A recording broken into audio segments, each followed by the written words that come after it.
So I refuse any longer to be intimidated or browbeaten by the tears. If you had any heart in you, you would be crying for the Palestinians, not for what's been done.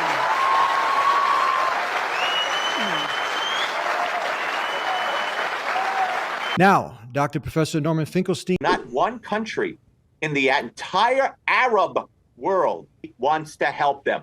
Why? This is, thank you. I'll answer in one simple sentence. We're going Did any of the European countries or the United States want Jews before the Nazi Holocaust? Maybe the Jews were like the Palestinians. They were so horrible, or as the current Israeli government calls them, human animals. Do you think that's the reason? This is Do you think that's the reason? You're smiling, but your stupid smirk won't change the fact that the very argument you used, it was used by Hitler to justify the extermination of the Jews. Nobody wants them because they're so terrible and so horrible. You're a Nazi speaking now in those kinds of arguments. This is another key point that they always bring out to justify the ethnic cleansing, the genocide that's happening right now.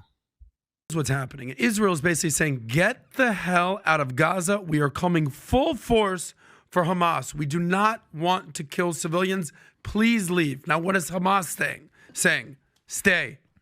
We need you. We need you to stay here. Why? Because Hamas uses its citizens to protect Hamas, whereas Israel uses the IDF to protect its citizens. Let me say that again. Hamas uses its citizens to protect Hamas as human shields, whereas the IDF will protect its citizens. So if Hamas put down all their guns, all their weapons, there would be peace. If Israel put down all their guns and all their weapons, they would all be dead. The moral equivalency is not even close. So human shields, it's often repeated. You've probably got sick of answering the question, but this is something that's used to justify the attack on civilians.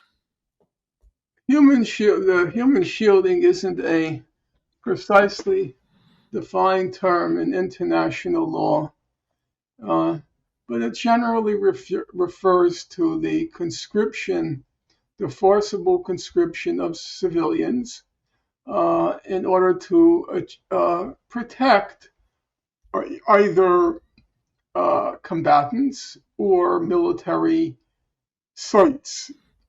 That's more or less, as I said, it's not a legal term. The evidence, it has not been legally defined, but that's generally how people use the term. The forcible conscription of civilians to either shield combatants or to shield military sites. Now, I've read the entire record, human rights record on the Israel-Palestine conflict since, I would say, probably since around 2000. I've read before 2000, but exhaustively beginning 2000. No, actually, I would say even earlier, probably the first Intifada. So that would be 1988. There's been no record of Hamas using, I have to be careful about these things because we're covering a long period. Hamas doesn't even emerge until the late 1980s. So let's just go to 2000. The first major operation, Israel's operations, its high-tech massacres, occurs in Operation Defensive Shield in 2002 when it went into Jenin, when Israel went into Jenin, the city of Jenin. So if you look at that whole period, let's just take one example which has been the most exhaustively documented, and that's the Operation Cast Lead in 2008-9. Amnesty International did the most exhaustive study of what happened during what Amnesty called the 22 days of death and destruction, namely what Israel calls the Operation Cast Lead.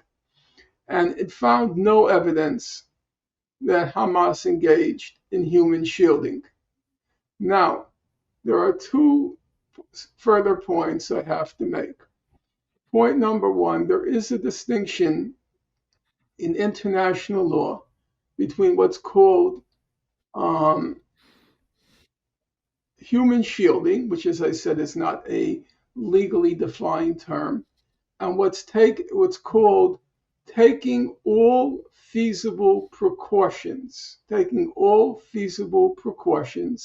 in the course of combat not to endanger civilians. Now, that does have a legal standard and a legal definition. In the course of combat, you're required by international law to take all feasible precautions to avoid civilian casualties. And there have been some cases, as would inevitably be the case when you're dealing with the most densely populated place on God's earth, there are going to be some places where Hamas is going to be firing a rocket or a projectile from a civilian area. That's just unavoidable given the nature of Gaza. So there has been some claims, not a lot, but some, and we want to stay faithful to the factual record, that Hamas hasn't taken all feasible precautions to wage combat away from civilians. But there's a second side to the story, which all the human rights organizations document. Yes, there has been a lot of human shielding. There has been a lot of human shielding going on in Gaza. But you know who's conducting the human shielding? It's Israel. Israel takes civilians and fires from behind them. Israel. Wow. So this is documented by all the human That's rights not even organizations? controversial. Israel takes civilians when it takes over an apartment building and places the civilians in front of the windows and then fires from behind the civilians. Israel takes civilians and forces them to sit beside tanks. There has been human shielding, and it's been widely and repeatedly documented. Yes, Israel has carried out the human shielding. I cannot leave without giving you a gift. If you're not yet Muslim and you're tuning in to see what these Muslims are talking about and you like a free copy of the Quran, go ahead and visit thedeenshow.com. We'll take care of the postage and everything and get it delivered to you. And if you still have some questions about Islam, call us at 1-800-662-4752. We'll see you next time. Until then, peace be with you. Assalamu alaikum.